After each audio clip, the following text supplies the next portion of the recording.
When I first heard about chakras, I was exploring New Age philosophy and at about the age of 24, and the chakras thing, I thought, oh, this is too much for me, and I left. I didn't get the chakras and an energy, so can you explain that a little bit more? Well, there are energy circulations that occur around our spirit body's form, which are driven by the soul and its condition. But these energy flows have intersection points where they cross over. The points of the largest crossovers in a person who is not on the divine love path but on the natural love path, there are 7 of those crossover points in the body. And these are crossover points. I think it's 192 crossover points in every one of the 7 chakras. But the 7th is the crown chakra, the 6th is the eye, the 5th is the throat, 4th is the heart, the 3rd is the diaphragm area, 2nd is like the belly, but just under the belly button area, and then the 1st is at the base, or at the pubic base. And those are the major energy points of crossover that occur in the spirit form. Now, they're not the only energy crossover points. They're just the ones that are major. Okay. We have other energy crossover points in our physical body. For example, our ears are very, very much sensitive to crossover points of energy. Our hands, our feet, the soles of our feet, the palms of our hands. So there are many more energy crossover points in our body. The main 7 chakras that are refer to those major energy crossover points that I've just referred to. If you're on the divine love path and you begin progressing on the divine love path, once you become at one with God, you actually gain more crossover points in the way in which the spirit body operates, because that's driven by the energy that's coming from the soul. And so there is the further you progress spiritually, the more energy crossover points you will finish up having, and you will have more than the 7 basic chakra points that the average person has on the planet or in the spirit world.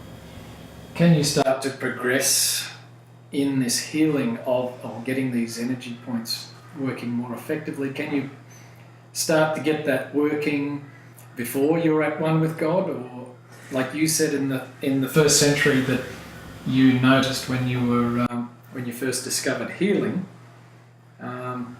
this was not when you had decided that you were at one with God. No. You can aid your system greatly through what you discover, but you must understand the linkage between the emotion, the point of love that the emotion is displaying, or the lack of love, and the actual physical part in your body that's being affected, because there is a direct link between each of those things.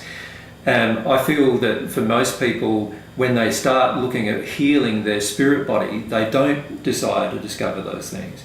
What they do instead is generally they may lay on a table, somebody may get their chakras moving by operating their chakras in a clockwise rotation, and open up the person from a chakra perspective, and that can help the energy flow certainly at the time the person is doing it.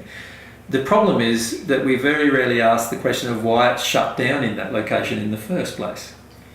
And this is where I feel the majority of people are not putting their energy.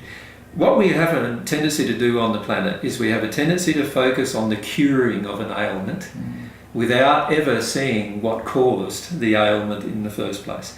So, for example, we are focused on curing cancer without really knowing its underlying cause. We're looking for a physical cause when the actual cause is to do with an emotion. And because we are denying the actual cause, we're looking for something that is physical in nature that will actually cure us. And this is what many people do who are involved in metaphysics. They're just looking at the physical at a different level.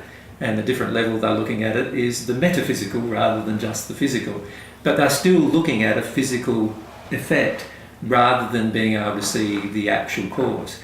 And one of the things that I've been teaching everybody with regard to everything that we ever need to face in our life is that we need to look at the cause rather than the effect. And you might have seen that talk that I gave about causes versus effect. And I feel when it comes to our physical ailments, this is one of the areas that we're looking mostly at effects and mostly at fixing the effects. We are very resistive to the concept that there is a cause within us that's emotional in its nature, that has something to do with love, that is actually the cause of this problem. If you can imagine, for those people that do believe in God, if God is a purely loving being, then God would have created if God's got the capacity to create this intensely complex system, then God would have created it with the ability to heal itself. And we can see this occurs on a daily basis. Most of us carry around bacteria and viruses inside of our body that could potentially kill us, but they don't. And the reason why is because our body maintains a system where everything is being cured on a daily basis generally until some kind of energy system is upset. So we need to acknowledge that there is this ability of our own body to maintain its own health. Once we acknowledge that, then we've got to make the next step, which is, if I am out of health or I have an accident of some kind of accident, then I must acknowledge that there must be something inside of me emotionally, some other cause other than physical in nature, that has caused these accidents or these illnesses to occur. Because under normal circumstances, they do not occur. They shouldn't have happened. They shouldn't have happened, and under normal circumstances, our body is this self-correcting system.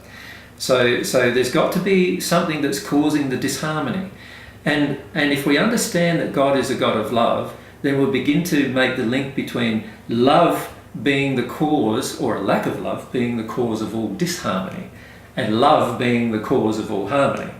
So that being said, if we look at our body now, every time our body goes into an illness, we need to see it as, okay, the illness is demonstrating that my body's fighting something. It's in a lack of harmony. There's no harmony there. So there's got to be some issue of love involved here with this particular disease or illness.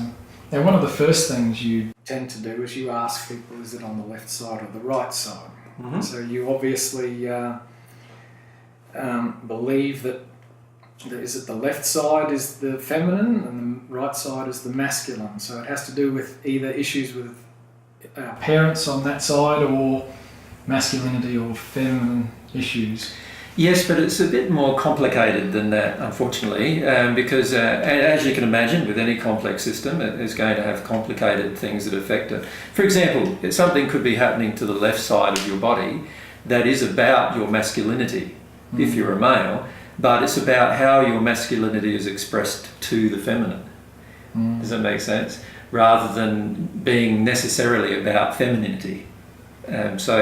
So there are relationships inside of our body that we do need to understand, and many of these have already been quite well documented in most Eastern philosophies, and also in most Eastern forms of medicine. Have some fairly well documented issues with regard to the left, right side of the body, the different locations of our body, what particular areas of our body, those main crossover points. Do you go along with all of that? Like, you know, they map out parts of the sole of your foot. People will map out parts of your hand and iridology. Do you go along with all of that? Or? Sure, yes, I do. The majority of it is able to be proven that there are linkages between, for example, with the feet, with reflexology, there is a linkage between certain parts of your feet and certain internal organs, for example. The same goes with your ears and relationship between pressure points in your ears and certain internal organs. With regard to your eyes are, as I said in the first century, a mirror of the soul. They are a complete reflection of everything emotionally that's going on inside of the soul. The energy points of your hands and all these crossover points do have specific emotions involved in them. I just don't agree with how people then interpret that. So I do agree that each one of these things is a complete reflection of what is going on in your entire system. But I feel it's the lack of information surrounds the soul, the relationship between the emotions and what is being created. So I've seen people lay on a table and be spiritually healed, in 1 week, sort of, they have some spiritual healing. They feel really good when they get off the table. They feel like that pain is gone in that particular area of the body. They walk out of the door 3 days later, they're back in the same pain. And you've got to ask the question, well, obviously something happened while they were being spiritually healed, otherwise they would have still experienced the pain. But why is it that 3 days later they have the pain back? And the only answer can be that the actual cause wasn't addressed, that it was just an effect being addressed. And this is where I feel is the main problem with regard to most medicine today. We're dealing with effect after effect after effect, as we are in many of the other aspects of our life as well. You know, if you look at politics, religion, and many of the other main areas of our life, you can see we're still addressing effects. Law, we're still addressing effects.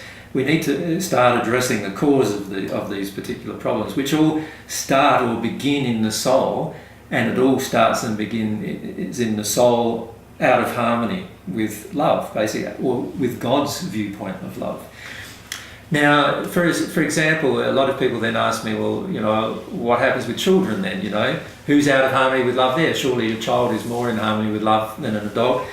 But there is not the understanding about the transference of emotions from adults to children, and the transference of emotions from the environment into a person. How we treat a person does cause emotions to be generated within the person that then cause, and then how we treat those emotions, we often shut down those emotions, and that causes the person to shut down the flowing energy-based system that is working. And of course they begin to get diseases and sicknesses as a result.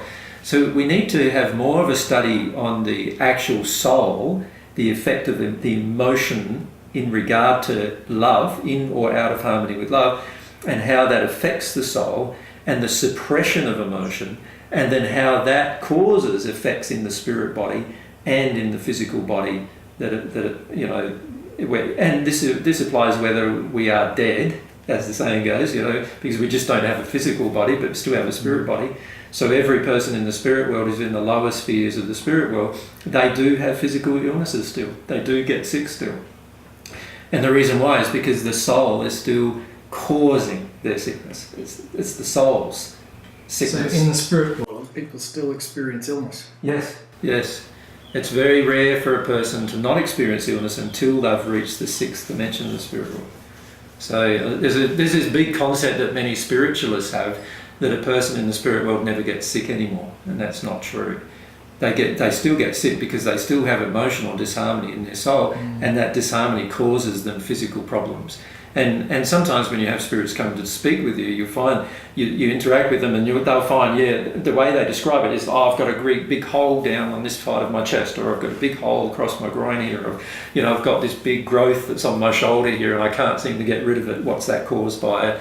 They start understanding that it must be caused by something that they're not sure about. And when you start discussing with them about the soul causing these physical problems in the spirit body and the physical problems in the physical body, then they start grasping the relationship between the soul and the illness, the soul and the disease.